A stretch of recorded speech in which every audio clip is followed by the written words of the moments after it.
பரிசுத்த நாமம் மகிமைப்படுவதாக.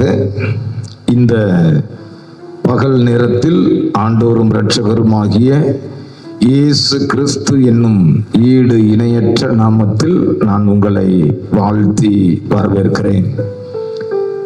இந்த 2026 வருஷத்தை ஆசீர்வாதமாய் மாற்றிக்கொள்ள தொடர்ந்து வேத புஸ்தகத்திலிருந்து தேவன் தருகிற ஆலோசனையை நாம் கேட்டு வந்து கொண்டிருக்கிறோம். இன்றைக்கு அநேகருடைய வாழ்க்கையில் எசேக்கியேல் 37வது அதிகாரத்தில் வசனம் இப்படி சொல்லுகிறது: எங்கள் எலும்புகள் உலர்ந்து போயிற்று, நாங்கள் நம்பிக்கை அற்று போகிறோம், நாங்கள் அறுப்புண்டு போகிறோம் என்பது போல தேவ ஜனங்கள் சொல்லுகிறார்கள்.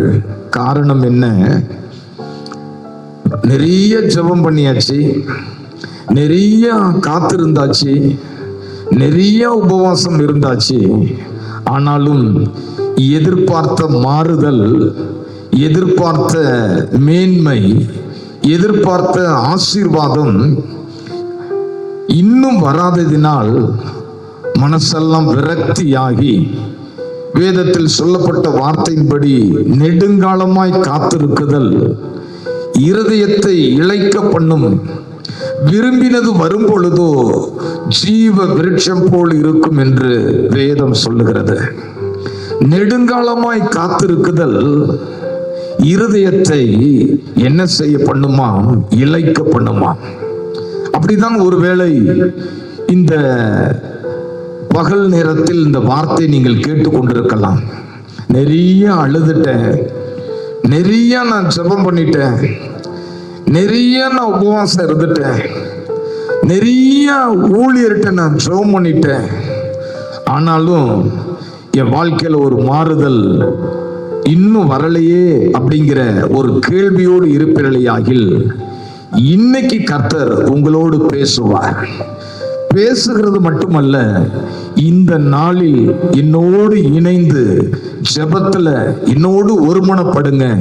கர்த்தர் பெரிய காரியங்களை செய்வாராக.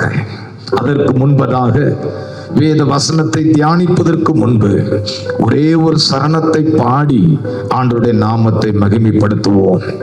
எல்லாவற்றிலும் மேலானவர், எல்லோரிலும் பெரியவர் என்ற அந்த பாடலை தயவு செய்து என்னோடு கூட சேர்ந்து நீங்களும் பாடுங்க. ஆண்டவருடைய வல்லமை இன்னும் குறைந்து போகவில்லை. அவர் நேற்றும் இன்றும் என்றும் மாறாதவராய் இருக்கிறார். இன்றைக்கும் அவருடைய வல்லமை வெளிப்பட்டு கொண்டிருக்கிறது. இன்றைக்கும் அற்புதங்கள் நடந்து கொண்டிருக்கிறது.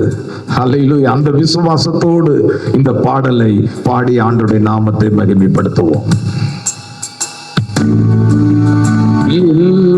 எல்லாவற்றிலும் நீர் மேலானவர், எல்லோரிலும் பெரியவர், சகலவற்றையும் சிருஷ்டித்தவர், சர்வத்தில் உயர்ந்தவர். படுவோமா? எல்லாவற்றிலும் நீர் மேலானவர், எல்லோரிலும் பெரியவர், சகலவற்றையும் சிருஷ்டித்தவர், சர்வத்தில் உயர்ந்தவர். எல்லாவற்றிலும் நீர் மேலானவர், எல்லோரிலும் பெரியவர், சகலவற்றையும் சிருஷ்டித்தவர், சர்வத்தில் உயர்ந்தவர். திரும்ப ஒரு கூட எல்லாவற்றிலும் நீர் மேலானவர், எல்லோரிலும் பெரியவர், சகலவற்றையும் சிருஷ்டித்தவர், சர்வத்தில் உயர்ந்தவர்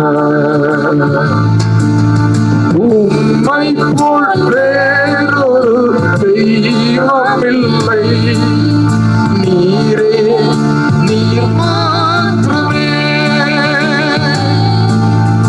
உம்மை போல் வேறொரு தெய்வமில்லை நீரே நீர் மாத்திரமே நீரே நீர் மாத்திரமே நீரே நீர் மாத்திரமே எல்லாவற்றிலும் மேலானவர் எல்லோரிலும் பெரியவர் சகலவற்றையும் சிருஷ்டி சர்வத்தில் உயர்ந்தவர் சொல்லுவா எல்லாவற்றிலும் மேலானவர் எல்லோரிலும் பெரியவர்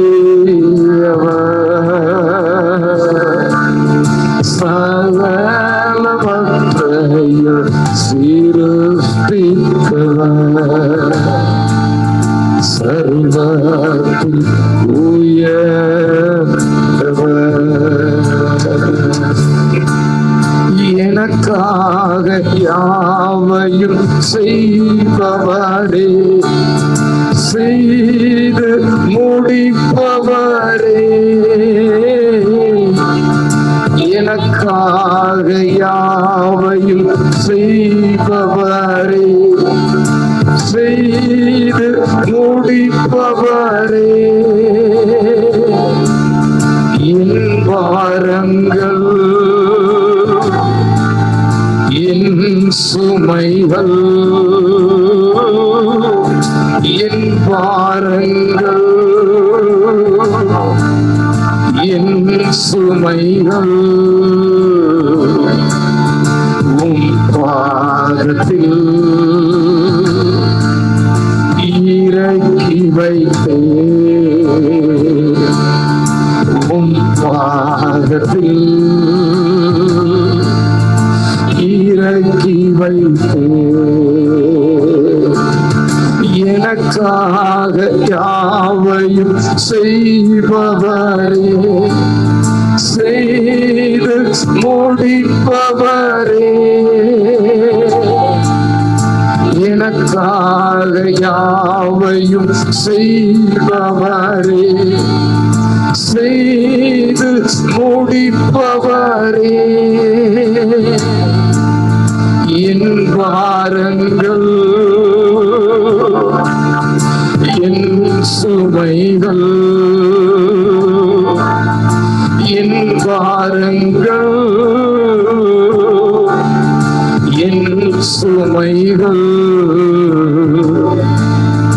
உம் பாதத்தில் இறக்கி வைத்தேன் உம் பாதத்தில் இறக்கி வைத்தேன் இயேசையா உம்மை தானே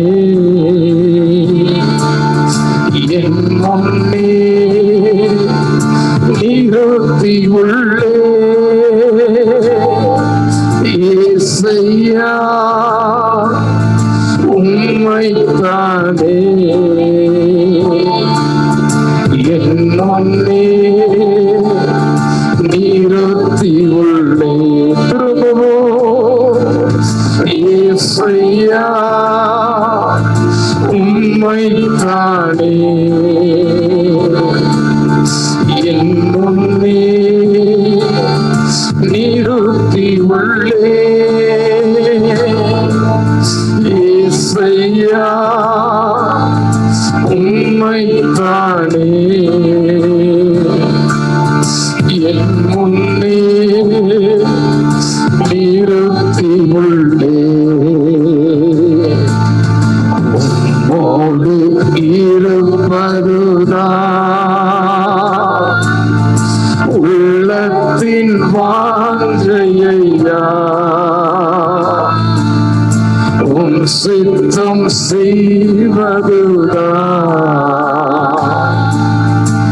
இதயத்தின் ஏக்கமையா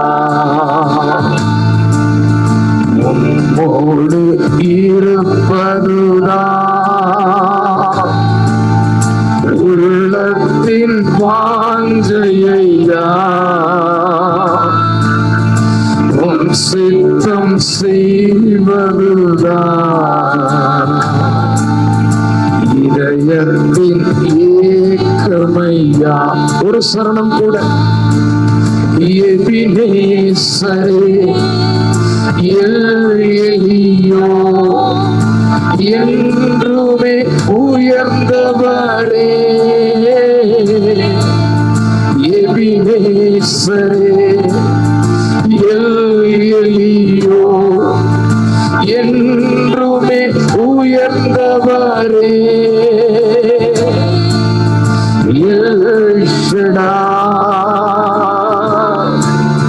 வல்லவரே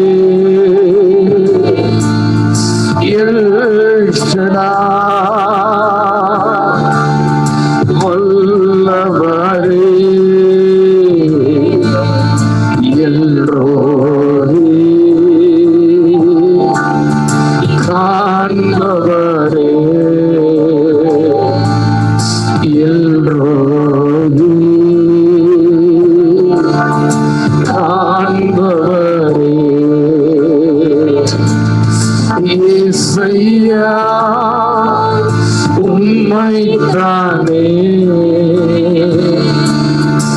எங்குமே நிறுத்தி உள்ளே இயேசையா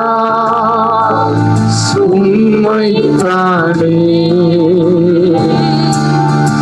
எங்குமே நிறுத்தி உள்ளே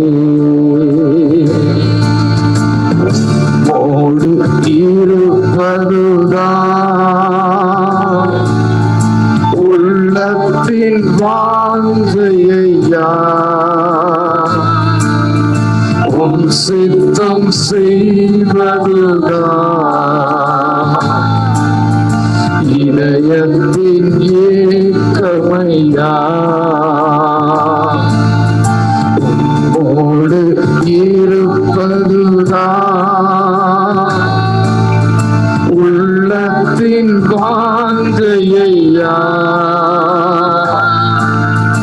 உம் சித்தம் செய்வதுதான்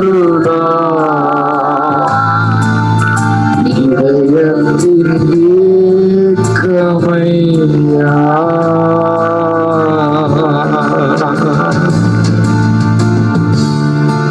வானம் எனக்கு சிங்காசனம், பூமி எனக்கு பாதபடி என்று சொன்ன மகா உன்னதமான சர்வ வல்லமை உள்ள எங்கள் ஆண்டவரே, ஆண்டவரே, இந்த நேரத்தில் அடியனை மறைத்து நீர் வெளிப்படும்.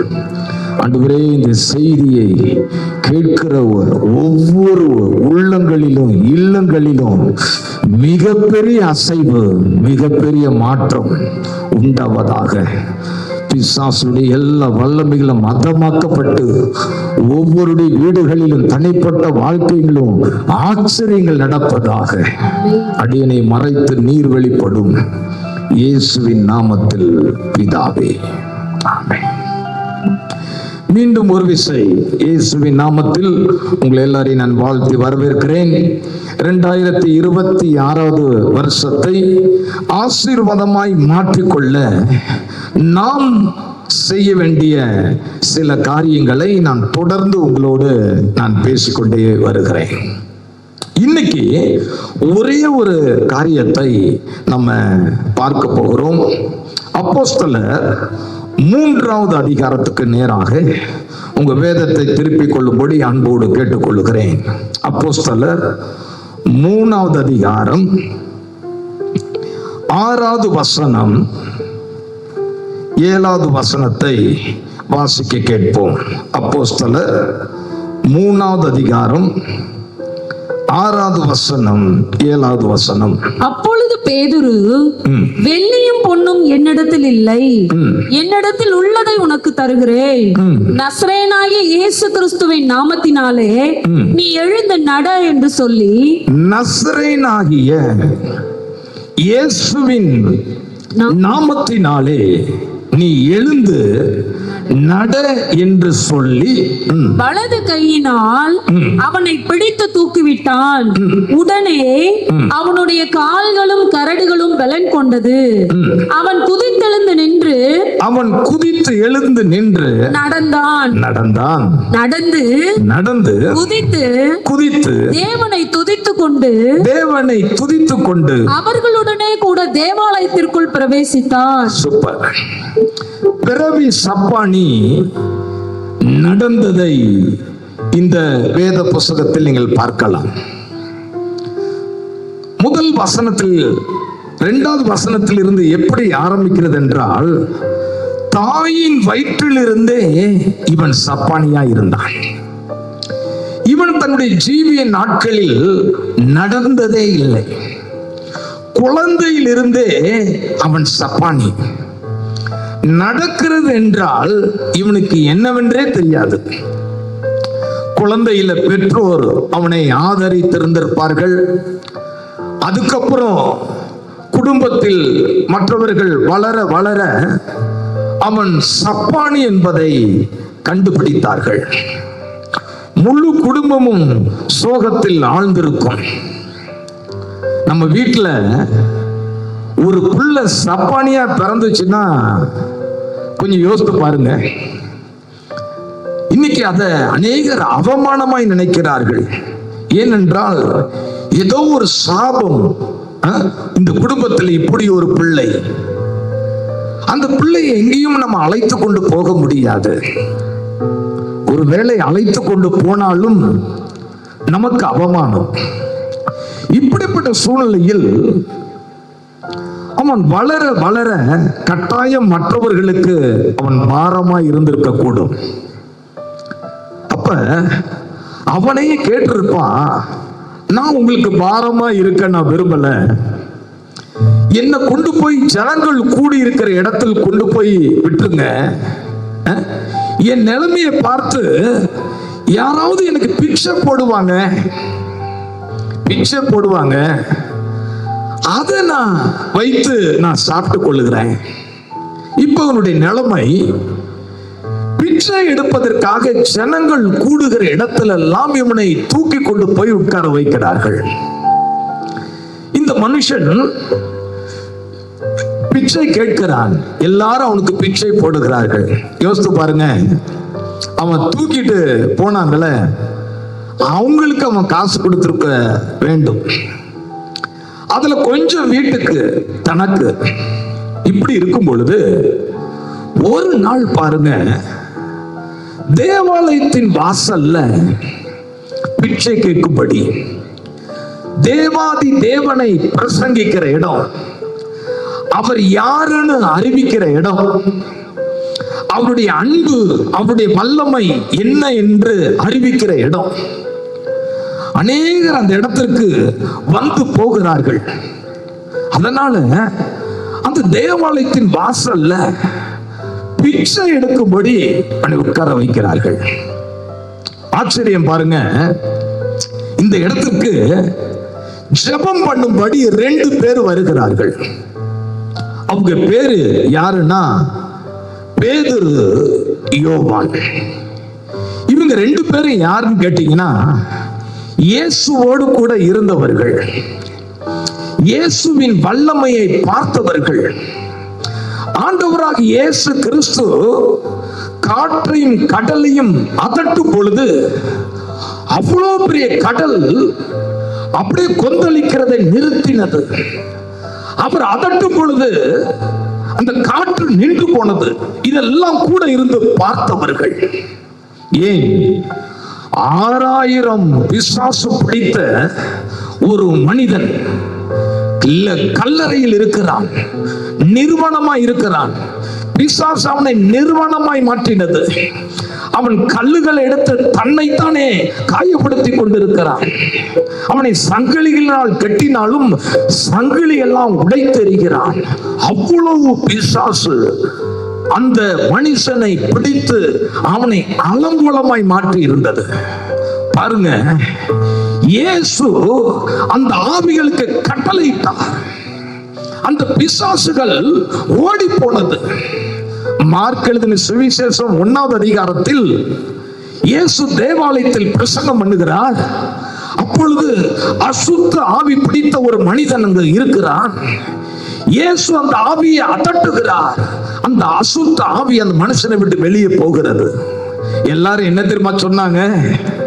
எல்லாரும் என்ன தெரியுமா சொன்னாங்க? இது என்ன புதிய உபதேசம்?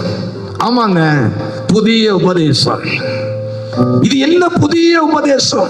ஏன்னா இதுக்கு முன்னாடி அவங்க கேட்டது இல்லை, இதுக்கு முன்னாடி அவங்க பார்த்தது இல்லை. ஏன்னா ஒரு சப்பானி அல்லது ஒரு வியாதியஸ்தன் சுகமாக வேண்டுமே ஆகில் ஒரு மருத்துவர் அவசியம், ஒரு மருத்துவமனை அவசியம், ஊசி மருந்து மாத்திரைகள் அவசியம். எத்தனையோ மருத்துவங்கள் இன்னைக்கு இருக்கிறது. ஆனா இயேசு எப்படிப்பட்ட மருத்துவம் செய்தார் என்றால், எந்த மருத்துவமனையும் அவர் கட்டவில்லை. அவர் எந்த மருந்து மாத்திரைகளையும் உபயோகப்படுத்தவில்லை. அவர் பிசியோதெரபி செய்யவில்லை. வார்த்தையினால் ஒரு வார்த்தையை பேசுகிறார், உடனே அற்புதம் நடக்கிறது. யோவான் எழுதின சுவிசேஷத்தில் நீங்கள் வாசித்து பார்க்கலாம். மரித்து 4 நாள் ஆகி நாறி போன ஒரு சரீரத்து முன்பு அந்த கல்லறைக்கு முன்னாடி நின்று இயேசு கிறிஸ்து அதிகாரத்தோடு, லாசருவே வெளியே வா, அதிகாரத்தோடு பேசுகிறார். இறந்து போன மனுஷங்க, சரீரம் எல்லாம் அழுகி போன மனுஷங்க, இறந்து 4 நாள் ஆன மனுஷன் உயிரோடு திரும்பி வந்தான் என்று வேதம் சொல்லுகிறது. நான் ஆரம்பத்தில் என்ன சொன்னேன்? எங்கள் நம்பிக்கை அற்று போய் விட்டது. ஜெபம் பண்ணி பார்த்தாச்சு, சர்ச்சுக்கு போய் பார்த்தாச்சு, ஊழியக்காரர்கிட்ட ஜெபம் பண்ணி பார்த்தாச்சு, உபவாசம் இருந்து பார்த்தாச்சு. எந்த பலனும் இல்லை, எந்த மாற்றமும் இல்லை, ஒரு வித்தியாசமும் இல்லை. இயேசுவின் நாமத்தில் கர்த்தருடைய ஊழியக்காரனாய் நான் என்ன சொல்ல வந்திருக்கிறேன்? இது ஜெபிக்கிற நேரம் அல்ல, இது உபவாசம் இருக்கிற நேரம் அல்ல, இது அழுகிற நேரம் அல்ல, இது ஊழியக்காரரை போய் ஜெபிக்கிற நேரம் அல்ல. இது எப்பேற்பட்ட நேரம் என்றால், சூழ்நிலையை பார்த்து அதிகாரத்தோடு பேசுகிற நேரம். சூழ்நிலையை பார்த்து இயேசுவின் நாமத்தை பயன்படுத்தி அதிகாரத்தோடு பேசுகிற நாம். நீங்க கேட்கலாம், அப்படி என்ன அந்த நாமத்திற்கு அவ்வளவு வல்லம் என்ன? மத்தேயு எழுதின சுவிசேஷம் கடைசி அதிகாரத்தில் நீங்க வாசித்து பார்க்கும் பொழுது அங்கு இயேசுவே சொல்லுகிறார், மரித்து 3வது நாள் உயிரோடு எழுந்து தம்முடைய சீஷர்களோட கடைசியாய் பேசுகிற வார்த்தை அங்கு எழுதப்பட்டிருக்கிறது. இயேசு அந்த இடத்துல என்ன சொல்லுகிறார்? இதோ வானத்து கீழும் பூமிக்கு மேலும் சகல அதிகாரம் எனக்கு கொடுக்கப்பட்டிருக்கிறது என்று இயேசு சொல்லுகிறதை கவனிங்கள். வானத்து கீழும் பூமிக்கு மேலும் சர்வ அதிகாரம் எனக்கு கொடுக்கப்பட்டிருக்கிறது. இயேசுவின் நாமத்திற்கு எவ்வளவு வல்லமை என்பதற்கு இந்த வசனம் உதாரணமாய் இருக்கிறது. இன்னொரு இடத்துல இருக்கு, இயேசுவின் நாமத்தில் வானோர் பூதலத்தோர் பூமியின் கீழாருடைய எல்லா முழங்கால்களும் முடங்கும் என்று சொல்லி. ஹல்லேலூயா. இயேசுவின் நாமம் வல்லமை உள்ள நாமம். கொலோசையர்ல இப்படி சொல்லுது, துரைத்தனங்களையும் அதிகாரங்களையும் வல்லமைகளையும் உரிந்து போட்டு எதனுடைய வல்லமைய? பிசாசுடைய சகல வல்லமையில் உரிந்து போட்டு வெளியரங்க கொலமாக்கி அவைகள் மேல வெற்றி சிறந்த நாமம் இயேசுவின் நாமம். அதனாலதான் பாருங்க, பிறவி சப்பானிய பார்த்து இவன் தலைவீதி என்னவோ இவன் சாபம் என்னவோன்னு சொல்லிட்டு அவங்க சர்ச்சுக்குள்ள போகல. அவங்க யோசிக்கிறாங்க, இயேசுவோடு கூட இருந்தோம், இயேசுவோடு கூட இருந்தோம், இயேசுவின் வல்லமையை பார்த்தோம். சில இடங்களில் இயேசு ஜெபிக்கவில்லை, சில இடங்களில் இயேசு பரலோகத்தை பார்த்து ஸ்தோத்திரிக்கவில்லை, மன்றாடவில்லை. என்ன செய்தார்? அதிகாரத்தோடு கட்டளையிட்டார். அந்த இடத்தில் உடனே ஒரு மாற்றம் வந்தது. நாம் ஏன் அதை செய்து பார்க்க கூடாது என்று அவர்கள் யோசிக்க தொடங்கினார்கள். இயேசுவின் நாமத்தில் கேட்கிறேன், நீங்க என்னைக்காவது அதை செஞ்சிருக்கிறீங்களா? என்னோடு கூட இன்னைக்கு ஜெப நேரத்துல இணைந்து கொள்ளுங்க. நீங்க சமீபத்துல இருக்கலாம், தூரத்துல இருக்கலாம், என்னோடு சேர்ந்து ஜெபத்துல இணைந்து இந்த இயேசுவின் நாமத்தை பயன்படுத்தி இன்னைக்கு ஜெபிக்க போறீங்க. நான் சொல்றேன், உங்க உள்ளத்துல, உங்க இல்லத்துல, உங்க சரீரத்துல, உங்க வேலை ஸ்தலத்துல, குடும்ப பிரச்சனைகள் நடுவில் மிக பெரிய அற்புதத்தை இயேசு செய்ய வல்லமுள்ள தேவனாய் இருக்கிறார். ஹல்லேலூயா, ஹல்லேலூயா. அவங்க யோசித்து பார்க்கிறாங்க, இயேசு கூட நம்ம இருந்திருக்கிறோம், இயேசு செய்த அற்புதங்களை பார்த்திருக்கிறோம், காற்றையும் கடலையும் அதட்டும் பொழுது அமைதியா இருந்ததை நம்ம பார்த்தோமே, லாசருவை வெளியே வாங்கும் போது அந்த மனுஷன் வெளியே வந்தானே, ஏன் இந்த இடத்துல அவருடைய பேரை சொல்லி நம்ம அதிகாரத்தோடு பேசக்கூடாது? ஏன் அவர் பேரை சொல்லி அதிகாரத்தோடு பேசக்கூடாதுன்னு சொல்லி இந்த ரெண்டு பேரையும் பார்த்து பாருங்க. அந்த பிச்சைக்காரன் பிச்சை கேட்கிறான். 5வது வசனம், அப்போஸ்தலர் 3:5. அவன் அவர்களிடத்தில் ஏதாகிலும் கிடைக்கும் என்று எண்ணி அவர்களை நோக்கி பார்த்தான். அப்பொழுது பேதுரு, வெள்ளியும் பொன்னும் என்னிடத்தில் இல்லை, என்னிடத்தில் உள்ளதை உனக்கு தருகிறேன், நசரேயனாகிய இயேசுவின் நாமத்தினாலே நீ எழுந்து நட. ஹல்லேலூயா. கட்டளை. இந்த 2026 வருஷம் சூழ்நிலையை பார்த்து பயப்பட போறதில்ல. சூழ்நிலையை பார்த்து இனி இப்படிதான் நான் வாழ்ந்தாகணும், என் தலைவிதி, என் சாபம், என் பெற்றோர்கள் இதை அனுபவித்தார்கள், நானும் அனுபவிக்கணும், என் தாத்தா பாட்டி இதை அனுபவித்தார்கள், யாரோ எனக்கு நீ இப்படிதான் இருப்பேன்னு சொல்லிட்டாங்க, அதனால நான் இப்படிதான் இருக்கணும்னு நீங்க கடந்து போக கூடாது.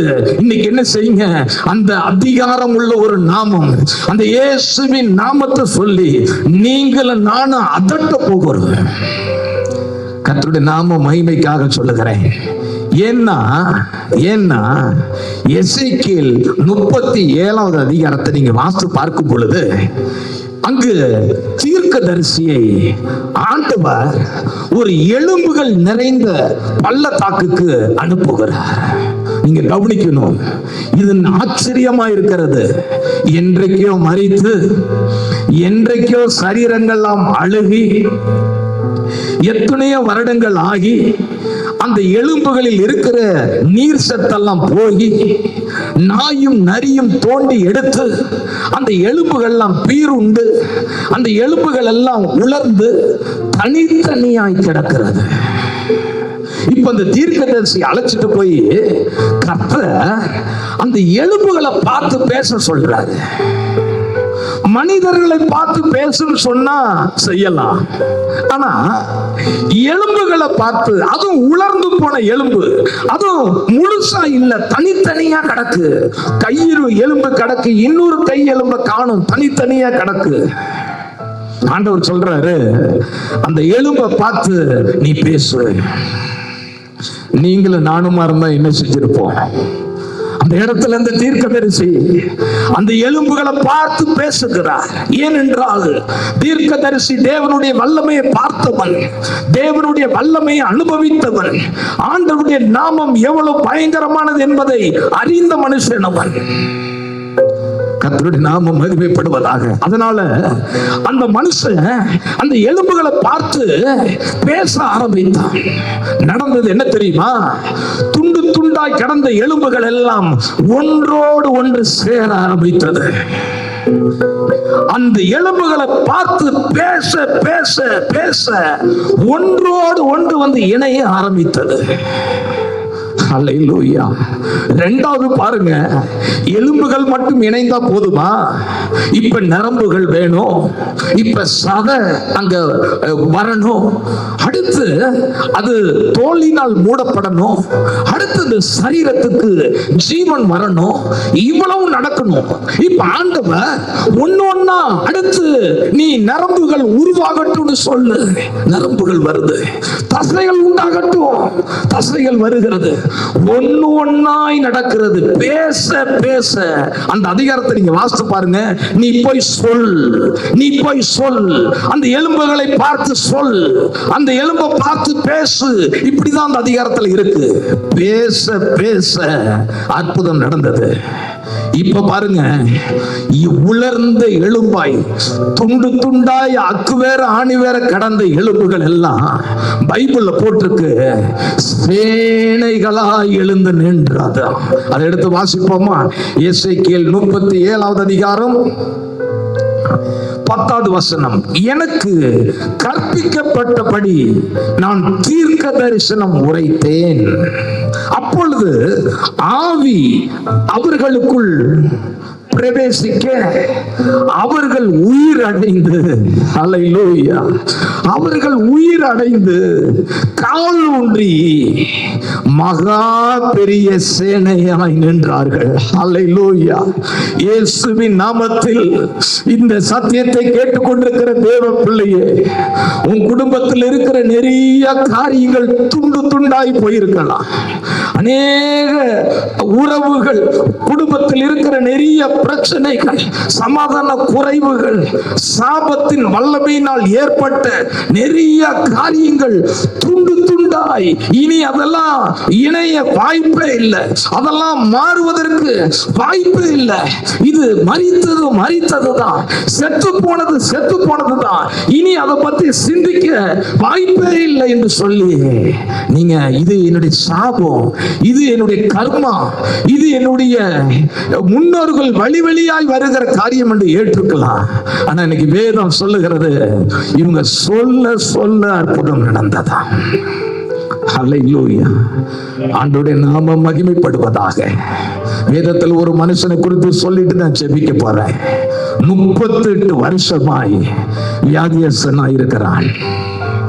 அவன் பாருங்க, அவன் எங்க இருக்கிறான்னா பெதஸ்தா என்ற குளத்தின் அருகில் இருக்கிறான்.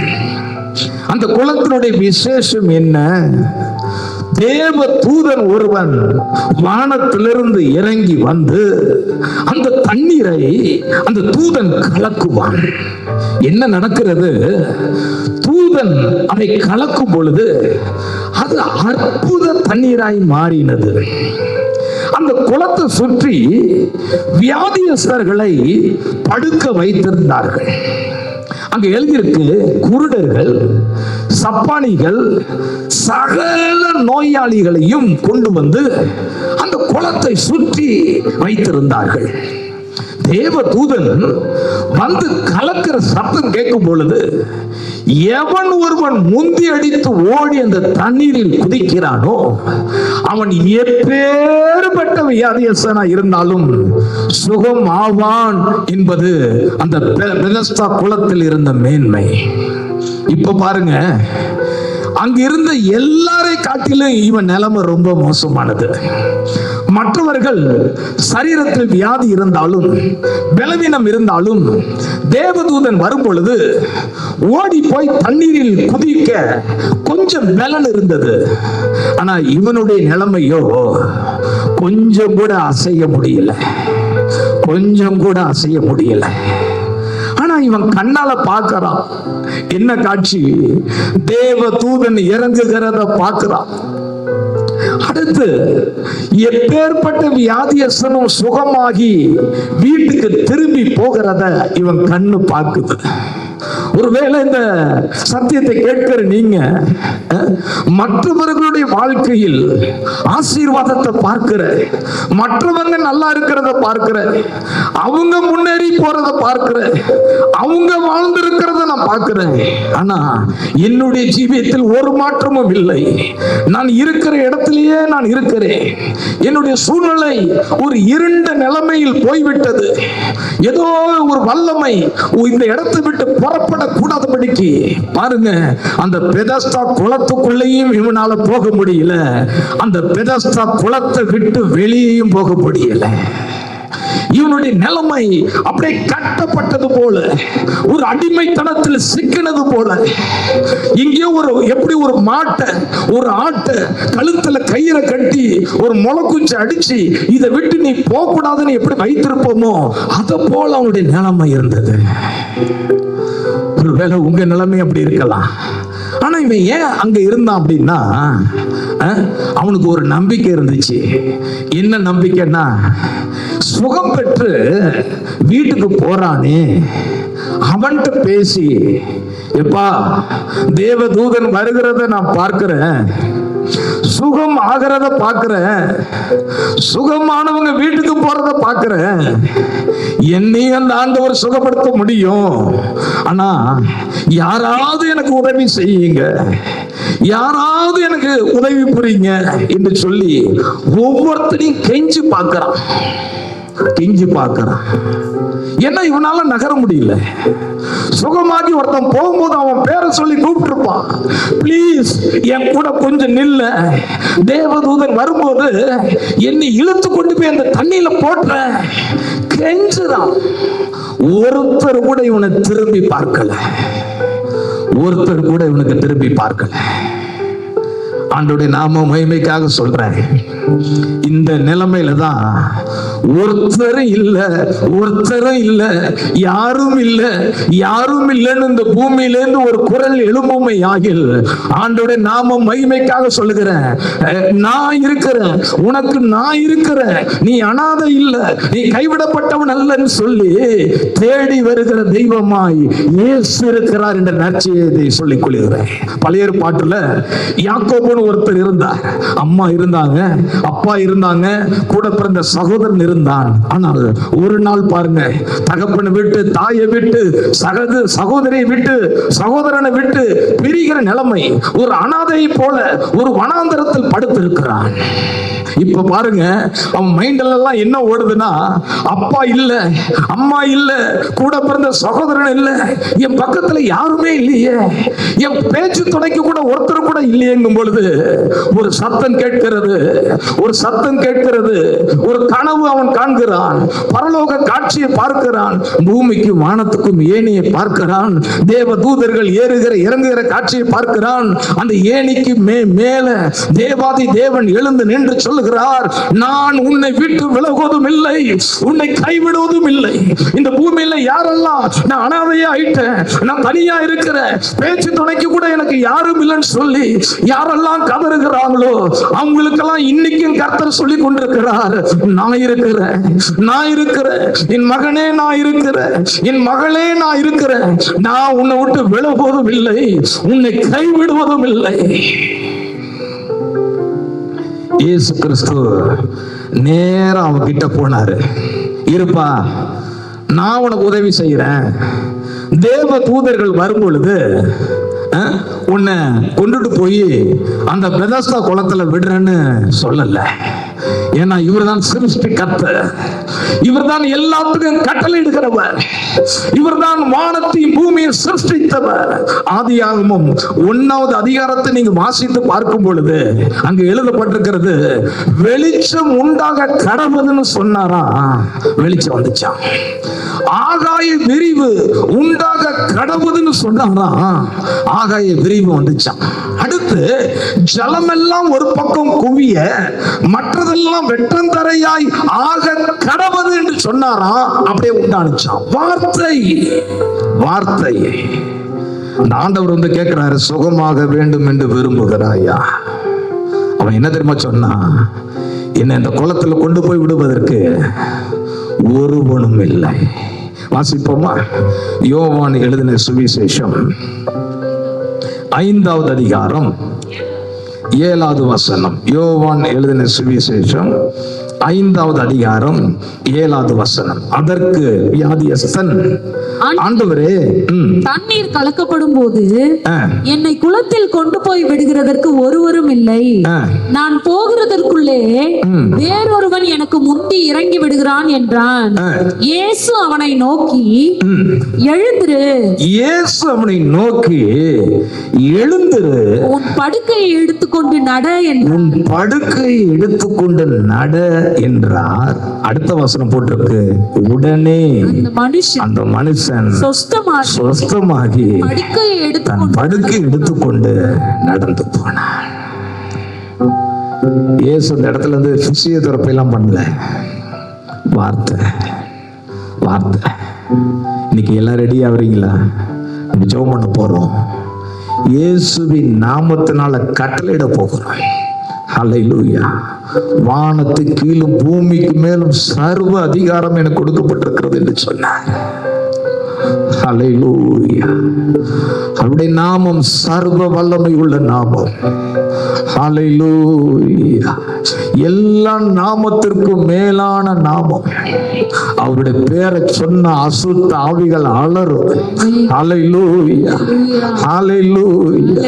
என்னோடு கூட எல்லாரும் சேர்ந்து இன்னைக்கு அழ போறது இல்லை, இன்னைக்கு ஜெபிக்க போறது இல்லை. இருக்கிற இடத்துல எல்லாரும் ரெடி ஆகிக்கொள்ள இருக்கிற இடத்துல என்னோடு சேர்ந்து ஹல்லேலூயா இந்த பாடலை மீண்டும் எல்லாவற்றிலும் மேலானவர், எல்லோரிலும் பெரியவர் அப்படியே பாடி தேவ பிரசன்னத்துக்குள்ள போய் நம்ம கட்டளையிட போகிறோம். எசேக்கியேல் 37 நடந்தது உண்மைன்னா உங்களுக்கும் எனக்கும் அதை செய்ய வல்லவராய் இருக்கிறார். ஆதியாகமம் 1வது அதிகாரத்துல உண்டாக கடவுதுன்னு சொல்ல நடந்திருக்குமே ஆகில் இன்றைக்கு ஆண்டவர் அதை நமக்கு செய்ய வல்லவராய் இருக்கிறார். அப்போஸ்தலர் 3ல பிறவி சப்பனியை இயேசுவின் நாமத்தில் எழுந்து நடக்க செய்திருப்பார்களே ஆகில் இன்னைக்கு அதே வல்லமையோடு ஆண்டவர் இருக்கிறார். ஹல்லேலூயா. இன்னைக்கு சூழ்நிலையை பார்த்து கட்டளையிட போகிறார். ஹல்லேலூயா. குடும்பத்தில் இருக்கிற சமாதான குறைவுக்கு பின்னாடியே கிரியை செய்கிற ஆவிகளை விரட்ட போகிறார். தரித்திரம், சாபம், வியாதி, இயலாமை, வாழ்க்கையில முன்னேற முடியாத தடை, செய்வினை, பில்லிசுனிய கட்டுகள் எல்லாவற்றுக்கும் விரோதமாய் இயேசுவின் நாமத்தை நம்ம சொல்ல போகிறோம். ஹல்லேலூயா. அவருடைய நாமத்தை சொல்ல சொல்ல சொல்ல அது எவ்வளவு பெரிய தடையா இருந்தாலும் இன்னைக்கு உடைய போகிறது. எல்லாரும் ஆயத்தமாக போகிறோம். அவர் நேற்றும் இன்றும் என்றும் மாறாதவர். முதலாவது என்னோடு சேர்ந்து ஹல்லேலூயா அந்த நாமத்தை உயர்த்தி அவர் எல்லாவற்றிலும் மேலானவர், எல்லாரிலும் பெரியவர் என்று சொல்லி என்னோடு இணைந்து நீங்க பாடி நம்ம ஜெபிக்க போகிறோம். Thank you Jesus. பாடுவோமா? ஹல்லேலூயா. ஹல்லேலூயா. எல்லாவற்றிலும் நீர் மேலானவர், எல்லோரிலும் பெரியவர், சகலவற்றையும் சிருஷ்டித்தவர், சர்வத்தில் உயர்ந்தவர், எல்லாவற்றிலும் மேலானவர், எல்லோரிலும் பெரியவர், சகலவற்றையும் சிருஷ்டித்தவர், சர்வத்தில்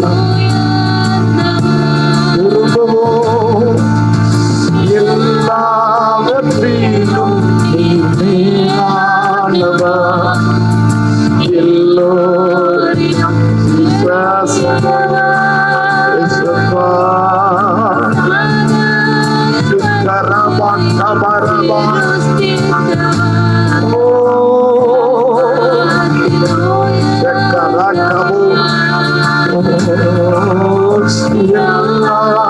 எல்லாவற்றிலும்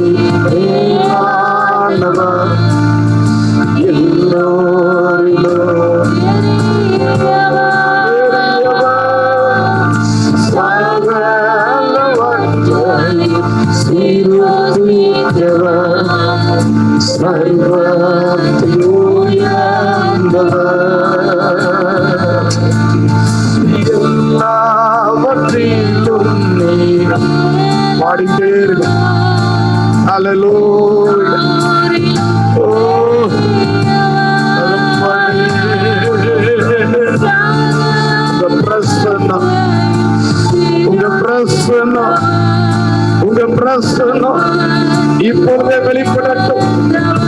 உங்க பிரசனம் வெளிப்படட்டும்பா. நீர் சமீபத்திற்கு மட்டும் தேவன் அல்ல, நீர் தூரத்துக்கு தேவன். ஆமென். ஹல்லேலூயா. இந்த ஜெபத்தில் எங்களோடு கூட ஒருமனப்படுகிற ஒவ்வொருவரையும், ஒவ்வொரு குடும்பத்தின் மேலையும் ஆண்டவருடைய பிரசன்னம் இப்பொழுதே இறங்கி வருவதாக, இறங்கி வருவதாக, இயேசுவின் பிரசன்னம் இறங்கி வருவதாக. ஹல்லேலூயா. மின்னல் எப்படி விழுமோ அது போல தேவ வல்லமை ஒவ்வொருடைய வீடுகளிலும் இப்பொழுது விழுவதாக. ஹல்லேலூயா. யாரெல்லாம் என் நம்பிக்கை அற்று போயிடுச்சு, நான் அறுப்புண்டு போகிறேன், எனக்கு நம்பிக்கையே இல்லை, எல்லாம் முடிந்தது, இனி எனக்கு வாழ்வு இல்லை அப்படிங்கிற எண்ணத்தோடு, கண்ணீரோடு, வேதனையோடு, பாடுகளோடு, மரண போராட்டத்தோடு, தற்கொலை எண்ணத்தோடு யாராவது இதை பார்த்து கொண்டிருப்பார்கள் ஆகியோர், இப்பொழுது உங்க பரிசுத்த பிரசன்னம் இப்பொழுது வெளிப்படட்டும். உங்க வல்லமை வெளிப்படட்டும், வல்லமை வெளிப்படட்டும். எல்லா சாபங்களும், எல்லா சாபங்களும் இயேசுவின் நாமத்தில் முறிவதாக, சாபம் முறிவதாக. சிலுவையில ஆண்டவரே எங்களுடைய சாபத்தெல்லாம் சுமந்தவர், எங்க நோயெல்லாம் சுமந்தவர், எங்க பலவீனத்தெல்லாம் சுமந்தவர், சாத்தானின் தலையை நசுக்கினவர், அவனுடைய வல்லமையை உரித்து போட்டவர். இப்பொழுது உங்களுடைய வல்லமை ஒவ்வொரு மேலும் விழுகிறதுக்காக ஸ்தோத்திரம். அந்த சரீரத்தில் இருக்கிற எல்லா பிரச்சனைகளும், குடும்பத்தில் இருக்கிற எல்லா பிள்ளைகளுடைய கட்டுகள், செய்வன கட்டுகள், பிசாசின் கட்டுகள் இயேசுவின் நாமத்தில் கர்த்தருடைய ஊழியக்காரனாய் இப்பொழுது ஒரு விடுதலை இயேசுவின் நாமத்தில் உண்டாவதாக. Thank you. Thank you, Jesus. உம்மை உயர்த்துகிறோம், உம்மை உயர்த்துகிறோம். உம்முடைய வல்லமை வெளிப்படுகிறதற்காக நன்றி சொல்லுகிறோம். உம்முடைய பிரசன்னம் வெளிப்படுகிறதற்காக ஸ்தோத்திரம். ஹல்லேலூயா. எசேக்கியேல் பள்ளத்தாக்க நீங்க கொண்டு போய் அந்த உலர்ந்த எலும்புகளை ஆண்டவரே உம்மை ஸ்தோத்திரிக்கிறோம். பேசின பொழுது மாற்றம் வந்ததே. வெறும் துண்டு துண்டாய் கிடந்த எலும்பு இணைய ஆரம்பித்ததே. இப்பொழுது ஒரு மாற்றம் உண்டாவதாக. இந்த சத்தியத்தை கேட்டு உங்க நாமத்தை சொல்லி ஜெபிக்கிற, பேசுகிற, அதிகாரத்தோடு பேசுகிற இந்த பிள்ளைகளுடைய வாழ்க்கையில ஒரு மாற்றம் உண்டாவதாக. நிரம்பு வந்ததல்லவா, சபை வந்ததல்லவா, தோலினால் மூடினதல்லவா. கர்த்தருடைய ஊழியக்காரனா உங்க அக்கினி இறங்கட்டும், உங்க அபிஷேகம் இறங்கட்டும், உங்க வல்லமை இறங்கட்டும். தேவ தூதர்கள் இறங்கி வருவார்களாக. இப்பொழுது ஒவ்வொரு வீடுகளிலும் மாற்றங்கள் உண்டாவதாக. ஹல்லேலூயா, ஹல்லேலூயா. உதவியற்ற அந்த மனுஷன் அருகில் நின்ற இயேசு ஒவ்வொருடைய அருகிலும் போவீராக, போவீராக, போவீராக. வெளிச்சம் உண்டாவதாக. ஒழுங்கினோம் ஒழுங்காய் மாறுவதாக, வெறுமை மாறுவதாக, இருள் வெளிச்சமாய் மாறுவதாக, சந்தோஷம் உண்டாவதாக, சமாதானம் உண்டாவதாக, பிரிந்த குடும்பம் இணைவதாக, நோய் தீர்வதாக, அற்புத அடையாளங்கள் நடப்பதாக, பிள்ளைகளுடைய கட்டுகள் இயேசுவின் நாமத்தில் உடைவதாக. ஹல்லேலூயா. நன்றி மட்டும் சொல்லுங்க, நன்றி மட்டும். நன்றி அப்பா, ஸ்தோத்திரம். அற்புதம் செய்ததற்காக ஸ்தோத்திரம். உங்க பிரசன்னம் இறங்கி வந்ததுக்காக ஸ்தோத்திரம். பர்வதம் மெழுகு போல உருகுகிறதுக்காக ஸ்தோத்திரம். விடுதலை வருகிறதுக்காக ஸ்தோத்திரம். Yes lord. பிசாசு ஓடுகிறதுக்காக ஸ்தோத்திரம். கட்டுகள் அறுக்கப்படுகிறதுக்காக ஸ்தோத்திரம், ஸ்தோத்திரம். சமாதானம் வருகிறதுக்காக ஸ்தோத்திரம். இழந்ததெல்லாம் திரும்ப அவங்க வீட்டுக்கு வருவதாக. ஹல்லேலூயா. எதெல்லாம் இழந்தார்களோ, எதெல்லாம் இழந்தார்களோ ஒண்ணு ஒண்ணாய், ஒண்ணு ஒண்ணாய், ஒண்ணு ஒண்ணாய் சிருஷ்டி கர்த்தருடைய வல்லமை வெளிப்பட்டு கொண்டிருக்கிற இந்த நேரத்தில் ஒண்ணு ஒண்ணாய், ஒண்ணு ஒண்ணாய், ஒண்ணு ஒண்ணாய் அவங்களை தேடி வருவதாக வருவதாக. பிரசன்னா பிரசன்னா பிரசன்னா. ஹல்லேலூயா ஹல்லேலூயா ஹல்லேலூயா ஹல்லேலூயா ஹல்லேலூயா ஹல்லேலூயா. உம்முடைய கிரியைகளுக்காக ஸ்தோத்திரம் ஸ்தோத்திரம். விசுவாசிக்கிறவர்களை ஏமாத்தாத தெய்வம், நம்பினவர்களை ஏமாற்றாத தெய்வம், கைவிடாத தெய்வம், காத்திருக்குதலுக்கு முடிவை உண்டு பண்ணுகிற தெய்வம். இந்த 2026 வருஷம் இழந்ததை எல்லாம் திரும்ப பெற்றுக் கொள்வார்களாக. அல்லேலூயா. கழுகுக்கு சமணமாய் உன் வயது திரும்ப வாழ வயதாய் மாறுவதாக. ஓ, சிருஷ்டி கர்த்தருடைய வல்லமை உங்க சரீரத்தில் இறங்குகிறதுனால பழுதுபட்ட எல்லா உறுப்புகளும் இயேசுவின் நாமத்தில் சிருஷ்டிக்கப்படுவதாக. புதிய இருதயம், புதிய கிட்னி, அடுத்த புதிய எலும்புகள்.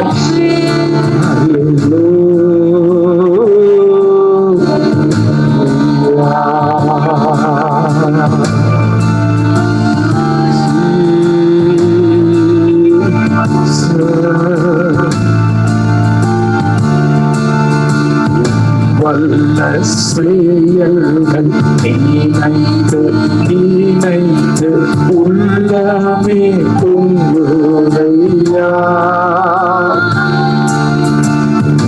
வல்ல செயல்கள் நினைத்து நினைத்து உள்ளமே பொங்குதையா. நல்லவரே நன்மை செய்தவரே நன்றி நன்றி ஐயா. நல்லவரே நன்மை செய்தவரே நன்றி நன்றி ஐயா. நல்லவரே வல்லவரே ஆராதனை ஆராதனை.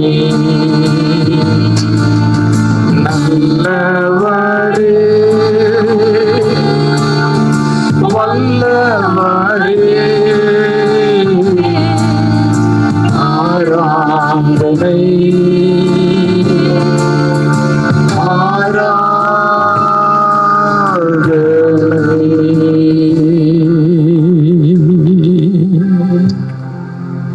ஆமாண்டவரே. மரணமும் ஜீவனும் நாவின் அதிகாரத்தில் இருக்கிறது என்று வேதம் சொல்லுகிறபடியினால் ஆண்டவரே, இதுவரைக்கும் எங்க நாவினால அவிசுவாசமான வார்த்தைகளை ஆண்டவரே நாங்கள் பேசி இருக்கிறோம். ஆனால் இன்னைக்கு வல்லமை நிறைந்த அற்புதத்தை கொண்டு வருகிற, விடுதலையை கொண்டு வருகிற, சாபத்தின் வேர்களை சுட்டெரிக்கிற, பாவத்தின் அடிமைத்தனத்தையும் பிசாசின் அடிமைத்தனத்திலும் விடுதலை தருகிற வல்லமை நிறைந்த இயேசுவின் நாமத்தை சொல்லி நாங்கள் கட்டளையிட்டு இருக்கிறோம். என்னோடு சேர்ந்து இணைந்து செபித்த ஒவ்வொருத்தருடைய வீடுகளிலும் மாறுதல் நடக்க ஆரம்பித்து விட்டது என்று நான் நம்புகிறோம். அப்பா, தொடர்ந்து பிள்ளைகள் ஆவிக்குரிய ஜீவியத்தில் ஆண்டவரே சத்தியத்தை கேட்பது ஒரு பகுதி, ஆண்டவரே அதை விசுவாசிப்பது ஒரு பகுதி, ஜெபம் பண்ணுவது ஒரு பகுதி, அழுது மன்றாடுவது ஒரு பகுதி, உபவாசம் இருப்பது ஒரு பகுதி. ஆனா ஆண்டவரே, இது எல்லாவற்றிலும் ஒரு மேன்மையான ஒரு பகுதி உங்க நாமத்தை சொல்லி சூழ்நிலைகளை பார்த்து அதிகாரத்தோடு பேசுவது, அப்படி பேசும்போது என்ன நடக்கும் என்பதை நாங்கள் இன்னைக்கு தியானித்தோம். ராஜா, பெரிய காரியம் நடந்திருக்கிறது என்று நாங்கள் நம்புகிறோம். சாட்சிகள் கேள்விப்பட கர்த்தர் எங்களுக்கு உதவி செய்யும். எல்லா துதிகணம், மகிமை, மாட்சிமை, மேன்மை, புகழ் இயேசு ஒருவருக்கே உண்டாயிருப்பதாக. ஹல்லேலூயா. தாழ்த்தி உடைய கரத்தில் ஒப்புக்கொடுக்கிறோம் இயேசுவின் நாமத்தின் பிதாவே. ஆமென்.